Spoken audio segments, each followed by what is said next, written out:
Ang ginto po ay pinakamahalaga kung ito ay nasa kanyang purest form, meaning 24 carats. Even coconut is most precious in its purest form, gata o kaya virgin coconut oil.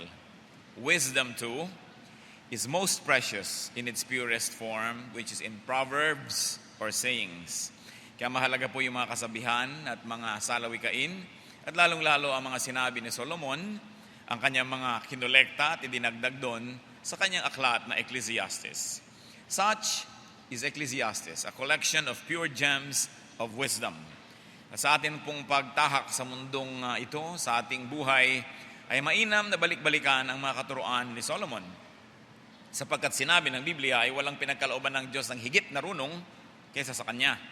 Maging ang mga hari at mga kaharian ng panahon ni Solomon ay pumunta sa Kanya upang sumangguni. Solomon was a well and a spring of a lot of wisdom.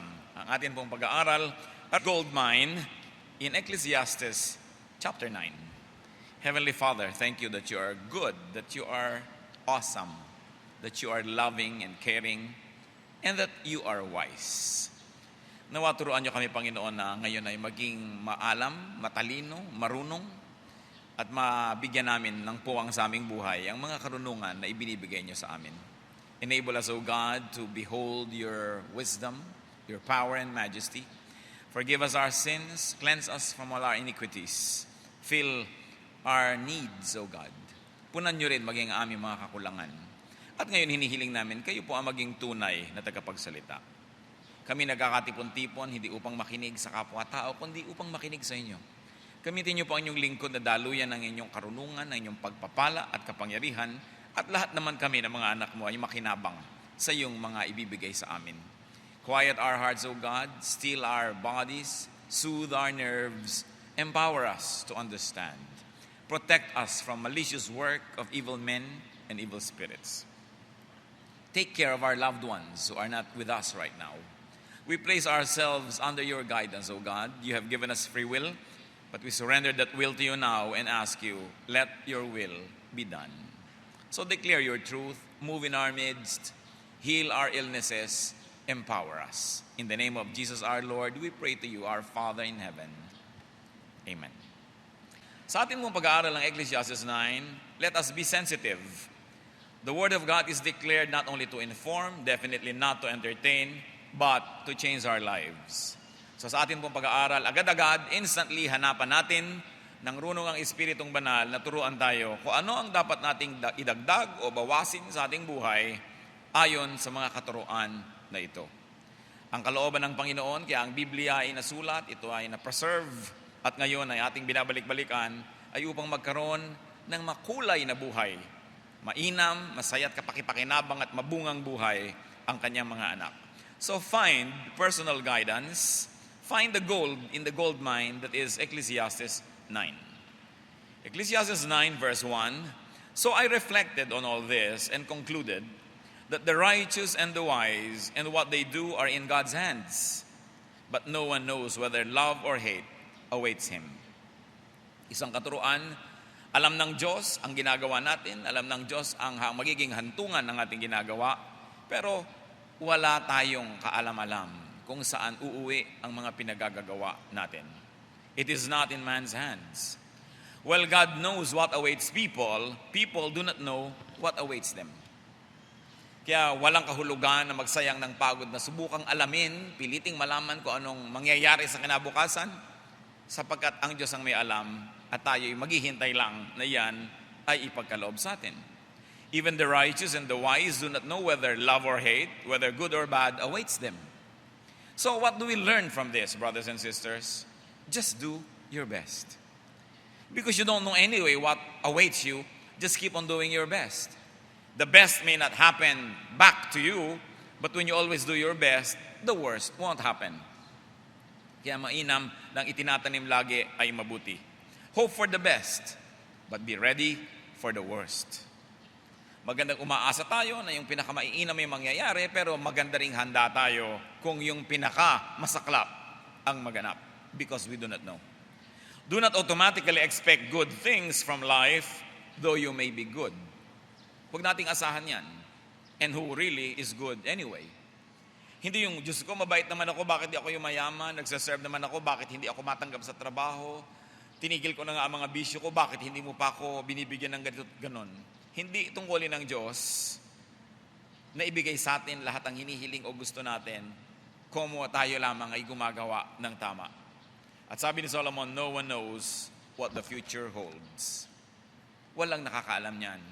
Kaya useless yung kukonsulta ka kung kani-kanino para sabihin sa iyo yung mangyayari sa hinaharap.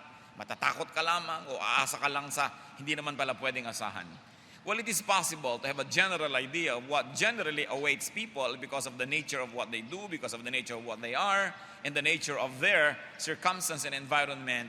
No one knows the details. So it is pointless to be obsessed with such things. Ecclesiastes 9, 2-3, all share a common destiny. The righteous and the wicked, the good and the bad, the clean and the unclean, those who offer sacrifices and those who do not. As it is with the good man, so with the sinner. As it is with those who take oaths, so with those who are afraid to take them.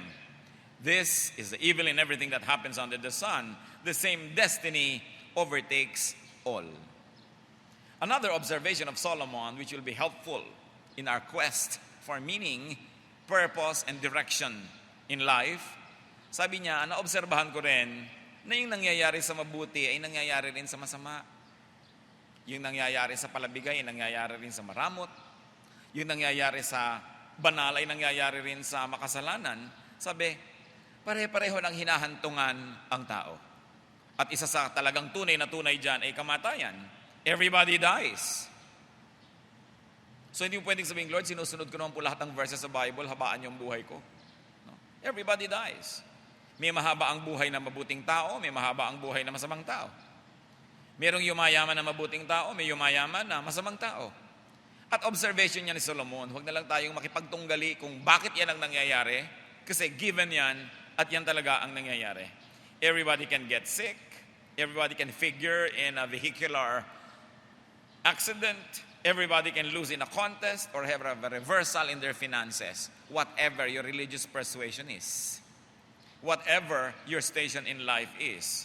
Good or bad, the same thing happens to all people. Kaya hindi tayo dapat sobrang mapagmataas, sobrang humihiwalay sa ating kapwa, nakala mo ibang-iba na tayo, pare-pareho naman ang hinahantungan ang tao. Kaya walang dapat mapagmataas. Ecclesiastes 9:3, the hearts of men, moreover, are full of evil. And there is madness in their hearts while they live, and afterward they join the dead. So ano po ang naobserbahan naman ni Solomon na napakarunong? People are inclined to evil. That people are full of evil. Minsan po may kausap ako sa telepono at sinabi niya ang isang bagay na bagamat napaka-common knowledge, na-realize kong oo nga, totoong totoo. May pinag-uusapan kami na isang taong sobrang nakaka-disappoint ang behavior. At sabi niya, marami sa tao, masama ang ugali. Sabi niya, sa hinaba-haba ng buhay ko, ito ang isang conclusion na nakita ko, maraming tao, masama ang ugali. Maaaring hindi siya masama bilang tao, pero may masamang ugali. Maaaring sarili nating magulang, may masamang ugali, hindi ba? Gaano katagal bago natin ma-realize, ay napakabuti pala o napakasama pala ng ugali ng magulang ko. Minsan ma-realize mo, napakasama pala ng ugali nitong napangasawa ko. No? Akala ko napakabuti nun, pati chiclet hinahati between us. No? Ngayon, pagka hinahati pa rin, pero paggamit na niya, tsaka ibibigay sa akin. Mga magulang, nakikita nyo rin ng ating mga anak, alam nyo may masama ugali. No? At may mabuting ugaling anak.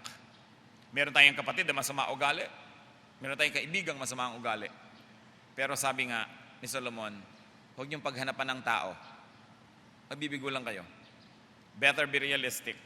Ibaba ninyo ang inyong mga expectation because the Bible says that the hearts of men are full of evil and there is madness in their hearts. So kung kayo nabibigo sa mga tao, sabi niyo, naturally, yan na nga ang sinabi sa Bible because man is in a fallen state. So, mas magiging maluwag ang buhay ng mga tao na hindi sobrang umaasa, hindi sobrang tinataasan ng standard sapagkat napakalakas ng lagapak ng mga nabibigo sa kataasan ng inaasahan nila sa kanilang kapwa. Para kung gumawa na lang yan ng mabuti, ngayon, mas-surprise ka pleasantly. Hindi yung pag ginawa ka ng masama, doon ka nagulat. Dahil hindi ka tuloy handa. So handa tayo na mga tao hindi laging magiging mabuti.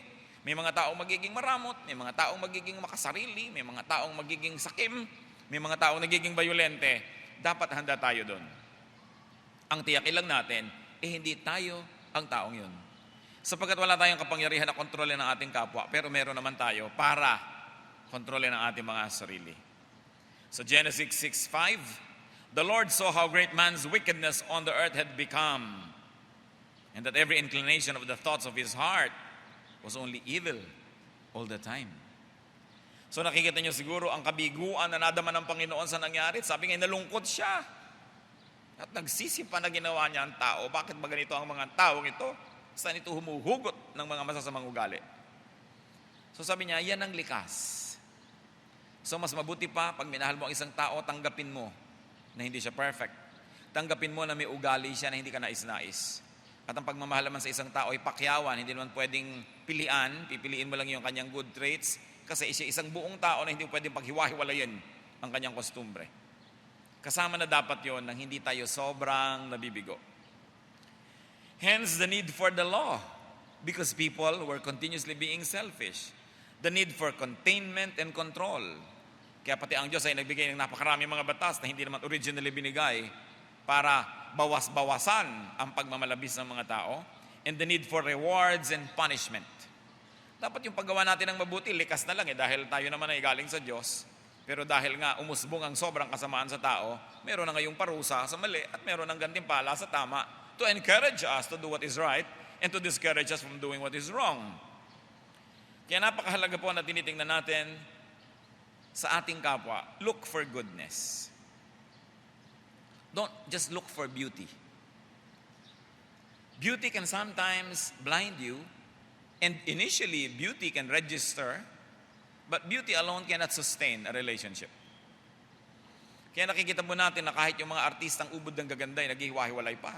Sabi mo, naku, kung ganitong lapangasawa ko, kahit ipag-good ko to ng nyug, araw-araw, papayag ako. Pero bakit naghihiwalay pa rin kahit kagaganda? Kasi mga siguro, hindi magkakasundo mga ugali. Yung beauty, initial attraction lang yan, but it cannot sustain a relationship. Ngayon, kung maganda na ugali, maganda pa yung panglabas na anyo, di jackpot. Pero bihira namang nagtasama-sama yan sa isang tao. Kung naghahanap po kayo ng makakasama sa negosyo, naghahanap kayo ng makakasama sa buhay, naghahanap kayo ng magiging mga kaibigan, tingnan ninyo ang ugali. And appreciate goodness. Not just beauty, not just fame, not just wealth. Ang ganda ay sadyang napakarupok at napakadaling mapalitan at maiba ito. Therefore, value people who are good. Sapagkat ang tao ay likas na masamang ugali. Pahalagahan natin, mga kapatid, kung may natagpuan tayo, kahit man lang isa, dalawa, tatlo, 5 sa buong buhay natin, na matatawag mong mabuting tao. Gaano karami, mabibilang nyo ba sa daliri ng inyong mga kamay, ang kilala nyo na masasabi nyo, siya ay mabuting tao? At kung nakakita tayo ng mabuting tao, pinahahalagahan ba natin? Sinusuklian ba natin ang kabutihan? Dapat encourage din natin yung mga mabubuti para manatili silang mabuti. Let's reward them for being good. Let's reward them with goodness in return. Value people who are generally good. Wala naman talagang excellent o always good. Value people who are at least potentially good. Or at the very least, value people who are not bad or who are not obviously bad. Pag kayo may kaibigan, may magulang, may anak, may kapatid na masatawag yung mabuting tao, napakapalad nyo. Yan ang tunay na kayamanan. Yan ang tunay na regalo ng Diyos na dapat pahalagahan, sinupin, alagaan, at talagang i-treasure. Ecclesiastes 9:4-6. Anyone who is among the living has hope. Even a live dog is better off than a dead lion. For the living know that they will die, but the dead know nothing. They have no further reward, and even the memory of them is forgotten. Their love, their hate, and their jealousy have long since vanished. Never again will they have a part in anything that happens under the sun. Kung ano-ano po kasi ang mga topic nitong si Solomon dahil parang isang bowl ng salad ditong Ecclesiastes ng mga karunungan na inipon niya at kinolekta sa kanyang hinabahabang buhay. Kaya kung ano-ano rin ang topic natin kasi sinusundan natin yung kanyang outline. At anong karunungan ngayon ang kanyang binabahagi sa atin?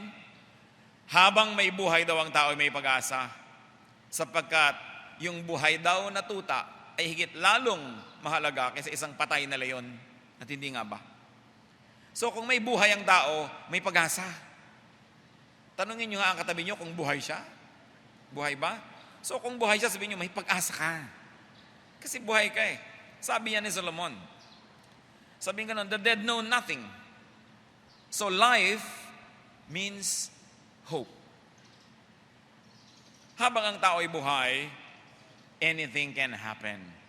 So hope while you are alive. Huwag niyong papayagan na mawawalan kayo ng pag-asa at huwag niyong hinahayaan na lagi nalang bubulong-bulong sa inyo yung mga taong sinisiraan kayo ng loob, pinanghihina ang inyong loob at ninanakawang kayo't inaalisan ng pag-asa. Habang buhay ang tao, anything can happen. Ngayon, pag sinabi niyo, walang-wala ako, di mabuti, makakatulog ka ng mahimbing at wala palang mananakaw sa'yo. Kasi kung walang-wala ka na, sayad na ako, saan ka pa pwedeng pumunta? Kung di pataas na, alangan manghukayin mo yung planeta, sumulpot ka doon sa kabila. Di ba? So kung talagang sayad ka na kapatid, wala nang ibang direksyon, kundi tataas ka na, kasi sayad ka na eh. May pag-asa ka. Yun ngang meron pang posibilidad yun na tumaas din, o manatiling pareho, o bumaba. Pero kung sobrang baba mo na, paano ka pabababa? Kaya huwag kang mawala ng pag-asa. No? Because God will make a way. Tulad ng ating sinabi sa kanta. God cares and God knows our situation. When you are so low, there is no other way but up. Kaya huwag tayong mawalan ng lakas ng loob. This is true materially, emotionally, and even spiritually.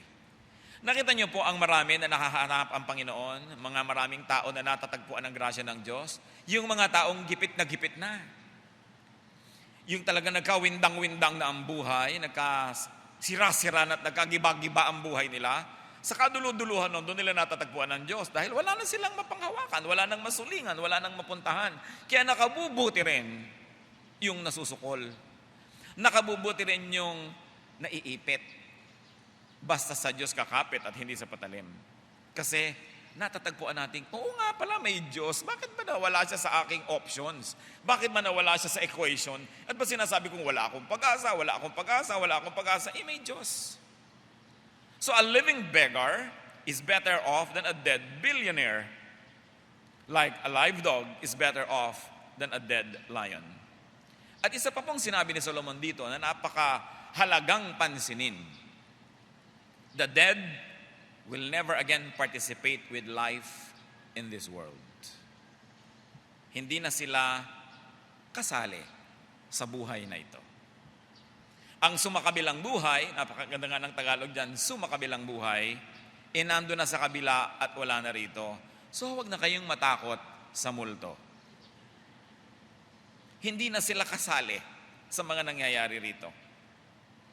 Sila ay nasa kabilang buhay na. At sabi, wala na daw na naghihintay na gantimpala na pang dito sa daigdig para doon sa mga nasa kabilang buhay. So anong ibig sabihin yan mga kapatid? Maiksi ang buhay dito, huwag niyong palampasin ang pagkakataon na lasapin niyo ang lahat ng kasiyahan na inihanda ng Diyos para sa buhay dito sa mundong ibabaw. Huwag niyo sabihin, sige na, sa langit na lang ako babawi. Iba naman ang kaligayahan sa kabilang buhay, iba dito. At hindi hinihingi ng Diyos na talikdanin niyo ang mga kasiyahan dito para lang magkapremyo kayo sa kabilang buhay. Ang Diyos ay mabuti dito sa buhay na ito at mabuti rin siya sa ating kabilang buhay. So hindi kailangan na magsakripisyo, alang-alang sa kabilang buhay. Siyempre, ang sinasabi ng relihiyon, magsakripisyo kayo na magsakripisyo para kayo mag-serve, mag-donate at sa langit na lang kayo babawi. Sabi lang yon ng relihiyon. Hindi yon ang sinasabi ng Biblia. You've got to live life to the fullest. Because life that was designed by God for this world is meant to be enjoyed and lived in this world. Whatever will happen in the next, we don't know the details, then it will happen. So do not pass up on all earthly goodies and benefits and goodness. Do not demonize life on earth. Huwag ninyong masamain ang buhay dito sa ibabaw ng lupa. Do not miss your once in eternity chance to enjoy earthly life that God gives you. Ngayon, yung mga otherworldly rewards may await you in eternity, but earthly rewards can only be enjoyed here on earth while living in the flesh. So do not be cheated out of life. Live and participate while alive.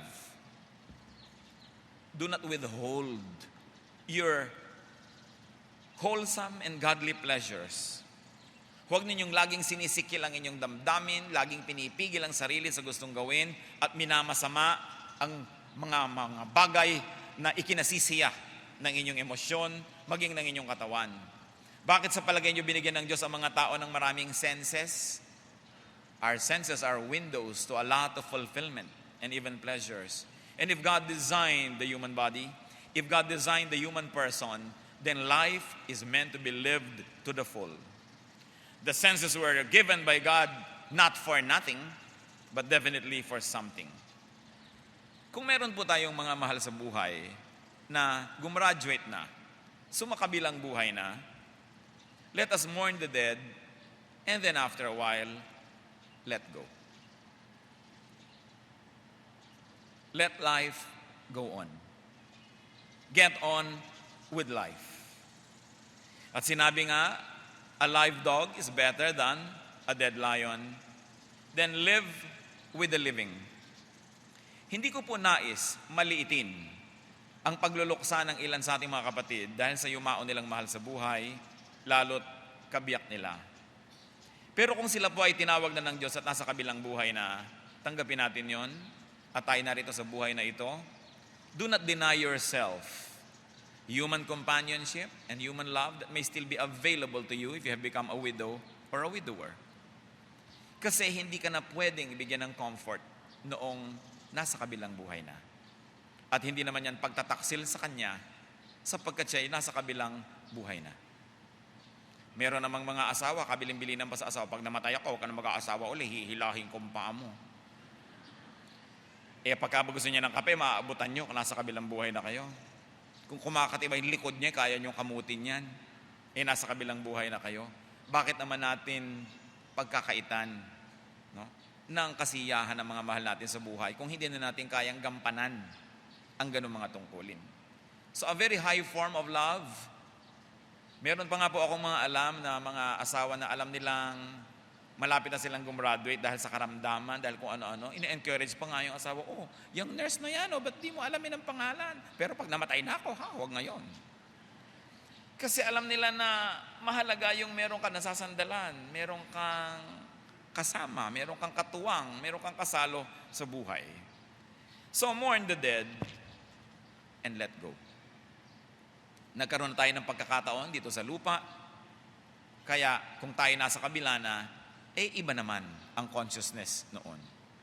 Kaya nga po ang isang mahalagang leksyon mga kapatid, habang nabubuhay kayo dito, mabuhay ng totoo. Live life to the fullest. Smell flowers. Look at the sunset. Listen to music. Dance to music. Eat good food. Give to the needy. Share with your loved ones. This is what life is all about.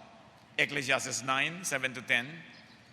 Dahil nga daw, bakit puro kabigatan ng buhay? Napakarami mga taong mabibigo ka, hindi sila mabuti, ang dami-daming mga kabiguan na nangyayari maging sa mga mababait at mabubuting tao. So paano ka ngayon? Sabi ni Solomon, dahil sa lahat ng yan, at dahil sa walang katiyakan ng buhay, go, eat your food with gladness, and drink your wine with a joyful heart. For it is now that God favors what you do. Sabi, yung buhay ka ngayon ang blessing. Kung nandyan na ngayon ang blessing, may pagkain ka, kainin mo. Hindi yung nakuba na yung lata noong mga canned goods mo dahil ayaw mong kainin. Bakit mo dinadasalan yung mga grocery mo dyan sa cabinet? Pagbubuksan mo at kainin. No? Sabi, drink your wine with joyful heart. Now, that God favors what you do. Always be clothed in white, and always anoint your head with oil. Enjoy life with your wife, whom you love, all the days of this meaningless life that God has given you under the sun. All your meaningless days. For this is your lot in life and in your toilsome labor under the sun. Whatever your hand finds to do, do it with all your might. For in the grave where you are going, there is neither working, nor planning, nor knowledge, nor wisdom. So there is nothing in the next life of what is here and now. So, habang narito, dapat yan ay tamasahin. Sabi niya, eat your food. Enjoy life, sabi sa verse 9. And it is really a big wonder why religion has made this word seem dirty. Because religion has glamorized suffering and has demonized enjoyment. But Solomon, the wisest man and the recipient of God's highest level of wisdom, says, enjoy life. And remember, with your wife, if you are married. No? Because if you enjoy life with someone, not your wife, how can you really enjoy? Because somebody will chase you, nagtatago ka, hindi mo malaman, wala kang peace. How can you really enjoy? At ano pa sabi, bakit with your wife? Huwag mo nang ireklamo, halimbawa na mayroong 1 bilyong komunista. Ano pa magagawa mo tungkol doon? Huwag mo nang sabihin na maraming terorista kung saan-saang lugar. Sabi, kung may asawa ka, may pamilya ka, may konting tao sa buhay mo, nagkakasundo kayo, may konti kayong mesa, may konti kayong kakainin, yun na ang buhay. Enjoyin mo na yung munting paraiso sa iyong buhay at huwag mo nang paghanapan ng buong planeta na maging paraiso mo. In other words, in spite of all the drudgery and broken dreams, the danger and horror, the nightmares of life in the whole wide world, God can give you a small space for your small group of people, for you to have your little joys and small pleasures, and this is what life is all about. Hindi mo kayang baguhin, halimbawa, ang lahat ng tao sa India o China o Russia, pero kung meron kayong kasunduan, kayong maliit na pamilya, a small circle of friends, it is enough to give meaning and color to your life. Kaya hindi po natin isinasakripisyo ang ating pamilya, lalo't may asawa kayo, ang inyong asawa, para sa mga ambisyon, para sa mga pangarap at kung ano-ano. Because as long as there's 1 or 2 or 3 people in a small space somewhere sharing love and sharing whatever little food they have, there is a piece of paradise in that place. Mabuti na lang ang binibigay sa atin ng Diyos sa mga kasiyahan ay affordable. Kaya hindi tayo dapat napupuno ng reklamo. No? Sabi niya, enjoy life with your wife. Because you do not know, and because you cannot control what will happen in the future, because you will die, then be as happy as you can while you're alive. Now, not later, but now. Today is cold cash. Tomorrow is only a promissory note. And yesterday is a check that already bounced. Tapos na yun. Or if you want to say, a negotiated check. So don't live in the past. Tama na yung the good old days, the good old days, the good old days. Sa mabuti pa nung araw, maginhawa ang buhay. Ang hirap-hirap ng buhay ngayon, isa na naman yan sa mga hindi totoo. Gaano karami sa inyo nagsasabi, ang hirap-hirap ng buhay ngayon, wala tayong pera. Ang dami-daming ang ginagastahan ng tao ngayon, ang daming pinagkakagastahan ng tao ngayon na hindi ginagastahan ng araw. Bumibili ba kayo ng araw ng mineral water? Nawa sa juice? Bumibili ba kayo ng araw ng load? Nagbabayad ba tayo ng cable? Ang daming pinaggagastahan ng tao ngayon na hindi naman ginagastahan. Saan nyo kinukuha lahat yung pera na yan kung hindi mas maraming pera ngayon kaysa noon? Yung nakahiga ka sa kama mo, nagte-text ka, nagte-telepono ka, samantalang nung araw, kung tatawag ka, pag may tumatawag, meron lang kasi namamatay o naghihingalo.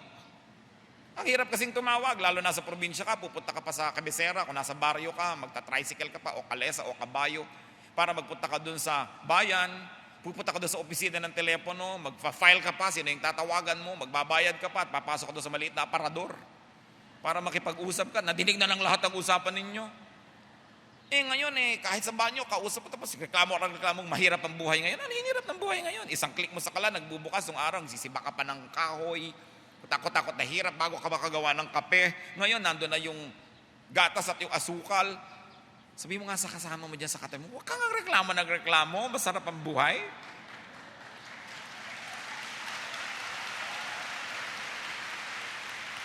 Ewan ko kung kayo ay nakapagpadentista na nung araw, mga 1970s pabalik. Kasi taba ng daliri mo ang karayom. Ang sakit. No? Ngayon ang dami-daming painless. So, huwag tayong reklamo ng reklamo sa buhay. Ang totoo, umaasenso talaga ang buhay. Gumaganda, umaayos. Sobra lang tayo na nagiging unappreciative. We pine for what is not. Anong the good old days, the good old days? Maganda lang yan sa recollection.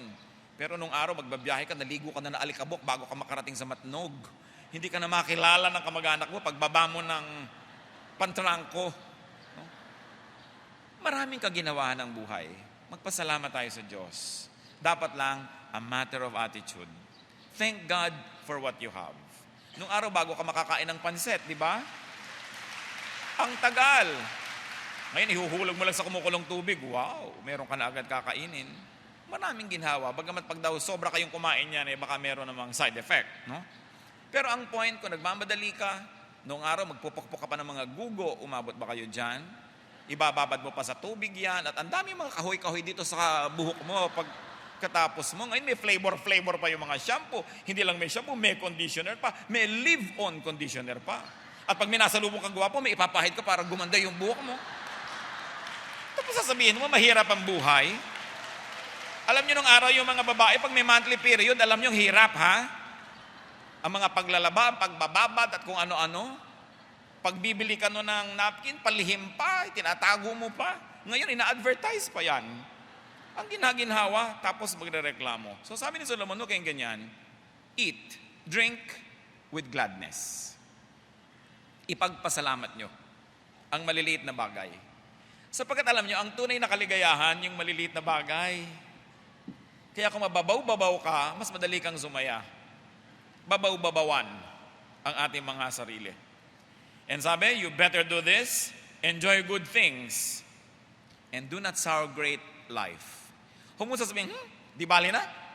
Lalampasan ko na lang ang buhay na to, iintayin ko na lang yung kabila. Magsiserve na lang ako kay Lord, magpapakabandal na lang ako. Matapos na lang ito, iintayin ko yung kabila. No, it's a betrayal of God if you don't enjoy the life that He designed for you. Ibinigay niya ang buhay na ito upang lasapin ang lahat ng dapat lasapin. Ganon din naman, upang pasanin ang dapat pasanin, pagtiisan ang dapat pagtiisan, pero hindi tayo nilikha ng Diyos para torturen. Life is God's gift to be enjoyed, not a problem to be solved. Kaya hindi tayo dapat nawawalan ng utang na loob sa Diyos sa pamamagitan ng pagtalikod sa buhay na ito.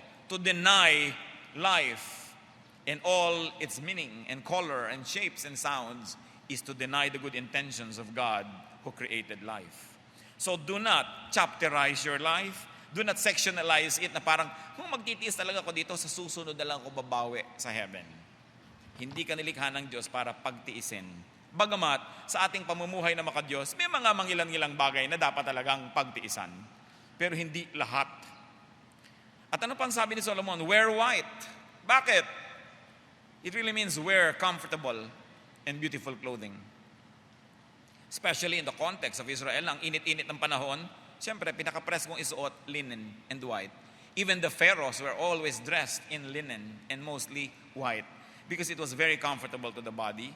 So anong matututunan natin kay Solomon? Mga kapatid, huwag niyong pahirapan ang sarili niyo sa hindi komportableng damit. Paginhawahin niyo ang inyong katawan. Hindi yung sakal ka na, bigting-bigti ka na. Gangga kobra na ang mga ugat mo sa binti kasi pagkataas-taas ng takong. So bakit mo pinapahirapan ang iyong buhay? Sabi, relax, enjoy life, wear white. Sabi niya, anoint your head. Kita niyo si Solomon, pati maglagay ka ng mga oils, creams, ointments. Sabi ganon, paginawahin mo ang bitak-bitak mong kutis. Asikasuhin mo yan. Enjoy life with your wife. And of course, the wife is also representative of all our loved ones. In other words, sabi ni Solomon, share your happiness with your loved ones. Because happiness that is shared is happiness that is multiplied. Our loved ones multiply our joy and divide our sorrows. So what is important in life? Love and be loved. Hindi ba kahit nagpuputukan, sumasabog ang mga tulay, gumuguho ang mga building, nahuhulog ang buong mga langit, kung ka-holding hands mo ang mahal mo, ay parang okay lang. So love and be loved. That's what life is all about. And allow others also to love and be loved. Huwag tayong sobrang pakialamero sa kaligayahan ng ating kapwa. Kahit mga magulang, may hangganan ang ating otoridad sa kaligayahan ng ating mga anak, sa pagpili nila ng makakasama nila sa buhay. Sapagkat tayo pare-pareho lang anak ng Diyos. Yung anak natin sa laman, pahiram lang yan, pero lahat tayo ay anak ng Diyos. At ang Diyos ay walang apo. Lahat tayo may direct relationship with God. So maging yung anak natin, anak ninyo ng Diyos, meron din siyang mga karapatan na ibinigay sa kanya ng Diyos. We guide, we pray for them, we discourage bad behavior, but at the end of the day, we give our children the freedom to choose the life that they want to live. At kung tayo naman ay ginawa natin ating homework habang sila ay maliliit, sabi, train up a child in the way he should go, and when he is old, he will not depart from it. But when they're already very old, it's already too late to try to change. Kung minsan, yung mga nagmamahal pa sa atin ang nagiging hadlang sa ating kaligayahan. Kung minsan hindi mo alam, ano bang mahal ng magulang? Reputasyon o yung kabutihan ng anak? There are so many young women who become married without the benefit of, who become pregnant without the benefit of marriage. Madidinig mo sa mga ama, ano na lang ang sasabihin ng mga tao sa atin? Hindi sabing, anong nararamdaman mo? Iniwan ka ng nobyo mo, kawawa ka naman anak. No? Hindi mo naisipin yung nararamdaman ng batang ito na napagtaksilan siya, kawawa naman siya, uncertain ang kanyang future. Ang iniisip lahat ng kamag-anak, anong sasabihin ng iba? So ano ba talagang pinapahalagahan natin? Image or the well-being of our loved ones? Mga kapatid, kung merong nangyayari sa inyong pamilya na ganito, dun kailangan nila tayo. Yung pagsasermon, yung pagsasabi ng mga leksyon sa buhay, hindi habang biglang bumagsak ang isa nating mahal sa buhay. Sa pagkakadapa niya, sa pagkakabagsak niya, ang una at tanging kailangan muna niya lang sa panahon na yon, pag-ibig, pagkupkup, walang patakarang pagtanggap. At kung naunawaan na niya ang lahat ng bagay, at saka na lang tayo mag-moralize. Sabi din ni Solomon, for everything there is season and a time for every matter under heaven. Ilalagay din natin sa lugar, maging ang ating mga matatayog na mga katuruan, hindi sa panahon na gipit ang ating kapwa. Hindi sa panahon na lugmok at wasak-wasak ang kanyang puso, doon mo papapagalitan. Itatakwil mo pa. Bakit pa may pamilya? Bakit pa may magulang? Bakit pa may kapatid? Kung yung pa lang ang ating mga membro ng ating pamilya o mga kaibigan, pagka sila inadapa, itatakwil natin dahil ikakahiya pala natin sila. Para ano pa? At narito tayo. Tulad din ng Diyos natin. Ang ating spiritual family, hindi ba't walang patakaran ang pagtanggap sa atin ng Diyos? Na ipinakita doon sa istorya ng alibughang anak na matapos maglustay at matapos magkalat sa buhay, nung bumalik ay ipinagpista ng kanyang ama. Ipinapakita dyan ang pag-ibig ng Diyos na marapat lamang na iparamdam natin sa ating mga mahal sa buhay. Bagamat hindi naman tayo dapat mga konsentidor. Marunong ka siyempre magbigay ng reward or punishment. But the time of crisis is not the time for moralizing everything. It's a time to just accept and love, restore, and heal people. And when they are able to process the information and all of these things that went into their lives, that's the time when we probably can have input in their analysis of what could have gone wrong and how it might be avoided in the future. Pero huwag laging nagpipreach tayo, nagpipreach. Kaya kung minsan pinakamahirap na maging miyembro ka ng halimbawa, Christian family. Lalo kung may tatay kang pastor. No, talaga namang ang lahat ay kailangan magpanggap na perfect. Kasi the church expects the family of the pastor to be perfect. Wala nun. Walang ganun. At sinasabi ni Solomon, mabuti pa tanggapin nyo na ang katotohanan. Ganyan ang buhay. So work. And if we're going to work well, work with zest, work enthusiastically. Sabi niya, pag may ginagawa kayo, gawin niyo ng buong puso. Because work was designed by God not to punish us, but to reward us. Work can give you fulfillment, not to mention that it can give you good income. Kaya sabi, pag may ginagawa kayo, gandahan nyo na. Gagawin nyo rin lang gandahan nyo na. Hindi yung lahat ng nakakita ng ginawa nyo, napintas na, sino ba gumawa nito? Sino bang nagluto nito? Sino bang tumahi nito? Sino bang nag-repair ng mesang ito? Sino bang gumawa ng bahay na ito? Mapipintasan ka habang nandun yung monumento ng iyong kamalian. Pero habang gumagawa tayo, sabi, gawin yung mabuti. Kasi kung anong itinatanim ng tao, inaani niya. And if you're going to look at people around you, brothers and sisters, it takes at least 10 very good years of very good work before you really harvest anything. Yung pagtatanim, mga 10 taon. Pagsisikap, pag-aaral, pagtatayo ng negosyo, paggawa ng isang pangalan o reputasyon, hindi yan madali. Pero ang sinabi sa Bible, lahat ng ating itinatanim, aanihin natin. So lagi tayong magtanim ng mabuti. And Solomon says, live to the full. Get a life. Have a life. And do not hinder others from having their own lives. Ecclesiastes 9:11, another observation. I have seen something else under the sun. The race is not to the swift, or the battle to the strong. Nor does food come to the wise, or wealth to the brilliant, or favor to the learned. But time and chance happen to them all. Sabi niya, alam nyo, may isa pang bagay. Napansin nyo ba? Hindi ko mo mabilis kang tumakbo, ikaw ang mananalo sa karera. Hindi ko mo malakas ka, ikaw ang mananalo sa digmaan. At hindi ko mo ikaw ay marunong, ikaw ang magkakaroon ng pagkain o kayamanan. Sabi niya, swerte-swerte lang yan. Don't be too serious about consequences. Because life does not always follow logic. Kaya iba magsasabi, bakit naman po Lord, kung kailan pa ako na-born again, kung kailan pa ako nag-Bible study, at saka pa ako nalulugi. Walang kinalaman yon. Nataod na malulugi ka, huwag mong sisihin yung Biblia. No?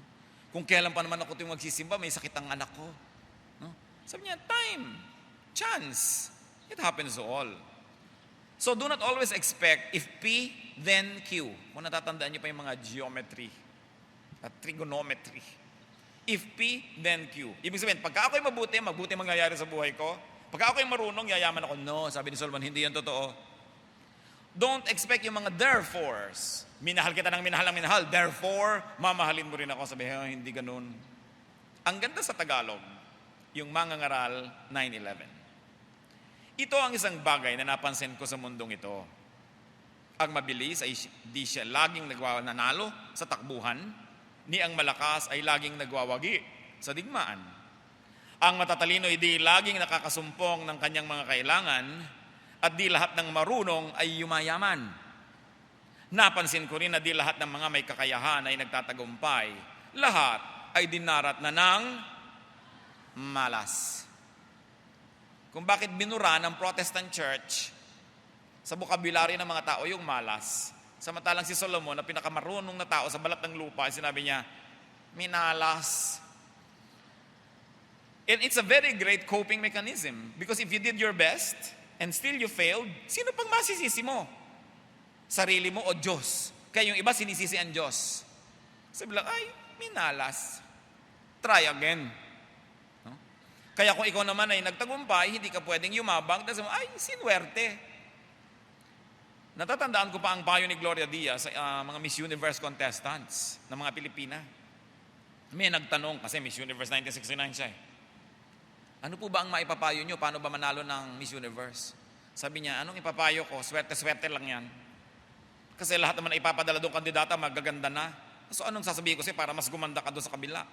Anong sasabihin ko para mas tumalino ka? Matatalino din lahat yung pinipili. May ganon.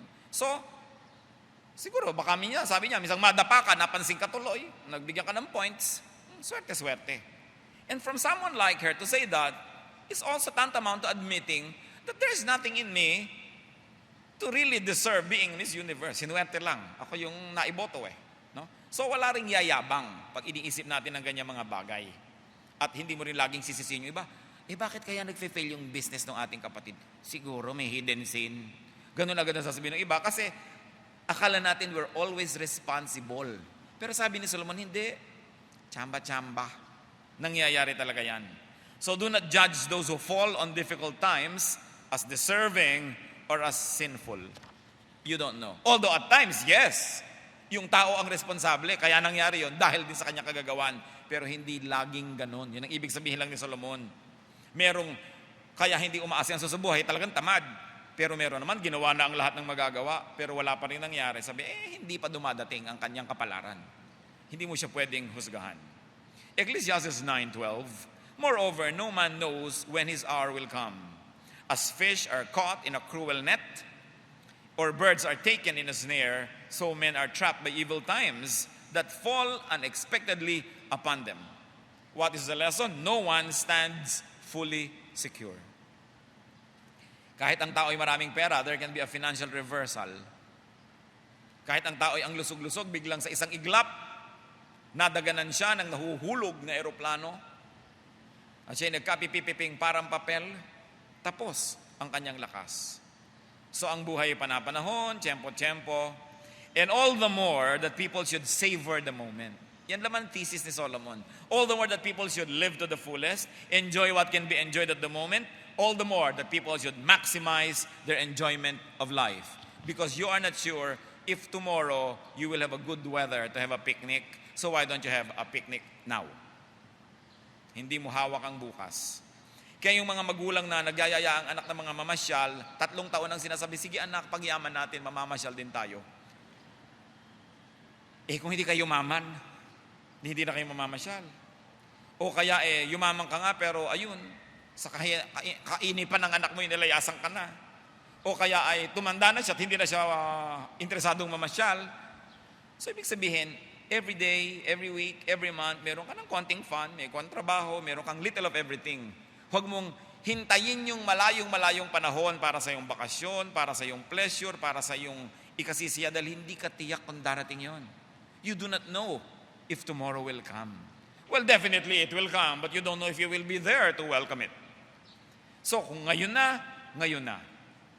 In other words, brothers and sisters, a little of everything in life, in every day, in every week. Then kung bigla ka mang gumraduate nang wala sa panahon, na-promote ka, gumraduate ka agad, sa makabilang buhay ka agad, wala ka ng sukat ipagsisi. Ecclesiastes 9:13-18. I also saw under the sun this example of wisdom that greatly impressed me. There was once a small city with only a few people in it, and a powerful king came against it, surrounded it, and built huge siege works against it. Now there lived in that city a poor man, but wise, and he saved the city by his wisdom. But nobody remembered that poor man. So I said, wisdom is better than strength. But the poor man's wisdom is despised, and his words are no longer heeded. The quiet words of the wise are more to be heeded than the shouts of a ruler of fools. Wisdom is better than weapons of war, but one sinner destroys much good. Kumambyo na naman itong si Solomon sa kanyang mga naobserbahan sa buhay. Dahil ito nga pong Ecclesiastes, all the 12 chapters of it ay koleksyon ng gusto niyang ipamana bago siya sumakabilang buhay. Sabi niya, well, a poor person can be wise. Hindi monopoly ng mga mayayaman at makapangyarihan yang dunong. But wisdom is to be preferred to power or fame. Sabi niya, kaya lang, bagamat nailigtas ng marunong na mahirap na tao yung kanyang lungsod, wala nang nakaalala sa kanya kasi mahirap siya.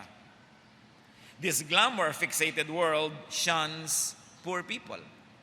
Alam natin yon. Wala kang sinabi kung mahirap ka, hindi ka napapansin, hindi ka pinapakinggan. At kung may sinabi ka mang tamat na katulong, naalala ka lang sandali, bukas limot ka na uli. So anong moral lesson? Kung ayaw niyong hindi kayo ini-ignore, magsikap kayo para hindi tayo maging mahirap. Ganun talaga, mahirap maging mahirap. No? So kung ayaw niyong maging mahirap, gumawa kayo ng paraan para tayo makaalis dyan sa kahirapan na yan. Change our ways, seize the opportunity, seize the moment, continue to do good, and definitely God rewards good deeds. Unless tumama sa yung sinasabi ni Solomon na time and chance happens to all. Hindi po laging nangyayari yung time and chance na yun. Hindi yun ang rule.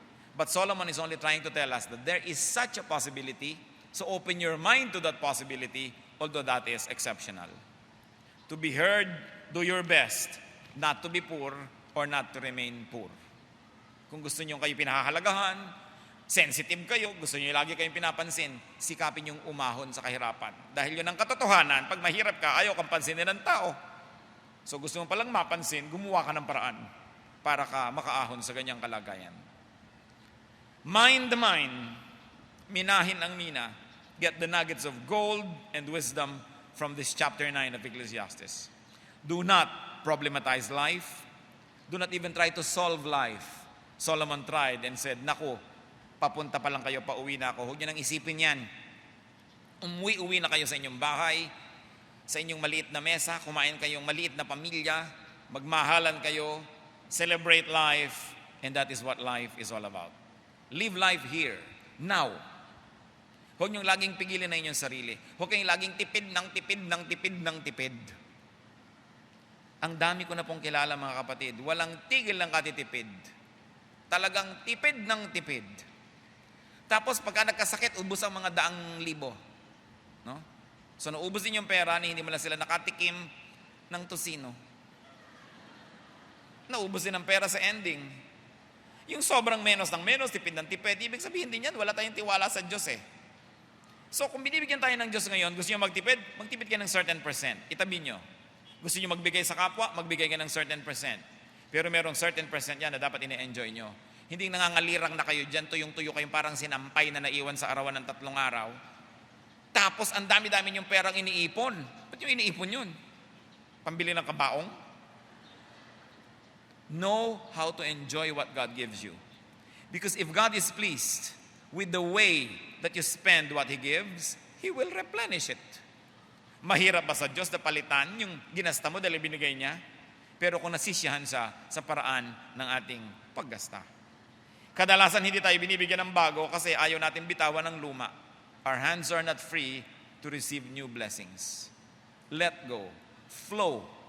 Kailangan may flow. May pumapasok, may lumalabas. May pumapasok, may lumalabas. Yung pasok lang ng pasok sa inyo tapos walang lumalabas, ang tawag nyo doon, estero.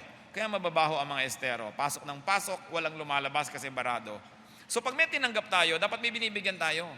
May nagbigay sa inyo ng bagong damit, meron din kayong bago na ibibigay sa iba o at least yung nagamit nyo na, baka may mga ngailan, ibigay nyo rin. Pag may pumasok, dapat may lalabas. Hindi ipon kayo ng ipon. Binigyan kayo ng Panginoon ng pera, mag-enjoy kayo. Magbigay din kayo sa iba. Enjoy a little of everything. Sabi, pag naunawaan nyo yan, malayo kayo sa lungkot. Don't always wait for the big time because it may never come. But the small time, the small joys are always available. At huwag kayong laging nalulungkot sa buhay, parang ayaw nyo nang mabuhay, parang hindi kayo kasali.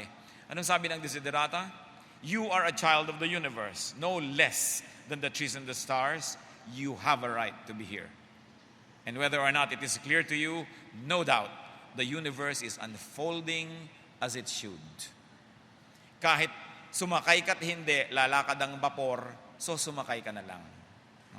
Sumali ka sa party at hindi, matutuloy ang party. Makiumpo ka sa kasiyahan at hindi, matutuloy yun. So ba't di ka na lang sumali? Participate in life, enjoy life, at kumbaga sa entablado, lumabas ka para ka sumayaw, tumugtog, umawit, do your part, say your lines, follow your script. At paglabas mo dun sa kabila, pag-graduate mo, there is God waiting for you in the next chapter of your existence with God. But while you are on the stage, do your part. While you are here in this world, live to the fullest. Do not be deluded by organized religion that always demonizes enjoyment and glamorizes sorrow and pain. Because it can be very oppressive and exploitative. God wants you happy. God wants you well. Learn from Solomon. Ama namin Diyos, salamat sapagkat kayo ay Diyos na mabuti sa amin. Diyos na maibigin. Kung may mga kapatid kami na sa kabila ng mga pagsisikap nila, hindi pa rin nila nakakamtan ng kanilang mga minimithi, patuloy mo, Panginoong, bigyan ng lakas ng loob to keep on trying, to keep on doing our best. Huwag bibigay, huwag susuko, huwag mawawala ng pag-asa. Lalo't hindi kami ang may kasalanan ng aming natatamasang mga hirap o kaya mga kabiguan, then sa dami ng aming pagsisikap ay maaaring dumami ang posibilidad na makamit na namin ng aming minimithi. Turuan mo kami, Panginoon, na maging malakas ang loob. Huwag madaling mag-give up, that we should not be quitters, but we should keep on doing our best. At bagamat, Panginoon, meron kami mga malalaking pangarap, malalaking mga inaasam, turuan mo kami na habang di pa dumarating yon, mag-enjoy din kami sa maliliit na bagay. It is in little gestures, little actions, little thoughtful deeds that life becomes beautiful. Turuan mo kaming pahalagahan ng maliliit na bagay. Huwag palampasin. Kumisan ang ganda ng sumisikat o lumulubog na araw. Huwag namin palampasin ang ganda ng panahon na hindi kami lumaghap ng sariwa o masarap na hangin. O kaya ay huwag kaming laging nagmamadali pag kumakain, kundi ma-enjoy din namin, Panginoon, yung panahon na kami kumakain ng masarap, meron kaming kasama at kausap. Ituro mo sa amin ang mga bagay na ito. At ituro mo rin sa amin, Panginoon, ang mga asal namin na maaaring nagiging hadlang para ang aming kapwa ay sumaya. Sobra ba kaming higpit? Sobra ba kaming makialam, manghimasok? Sobra ba kaming magmaniobra ng buhay ng may buhay? Do we over-dominate other people, even people we help? Turuan mo kami, Lord, sapagkat kayo na tumutulong sa amin, di nyo kami dinodomina. Alisin niyo namin yung pagiging dominante, Panginoon. Bigyan niyo po kami ng sensitive spirit to everyone around us so that we may not be impediments to their joy and happiness and fulfillment. Mga kapatid, patuloy tayong yumuko sa presensya ng Diyos. Ipagpasalamat natin ang mga pagpapala niya sa ating buhay at hingin natin sa Kanya ang mga praktikal na bagay na dapat idagdag o bawasin sa ating buhay upang lalo itong maging makahulugan. God wants you happy. God wants you to enjoy even pleasure. There are certain and necessary sacrifices. There are things that can never be compromised. But in many other ways, God is very loving and God accepts us. Humingi tayo sa Espiritu ng Diyos ng guidance.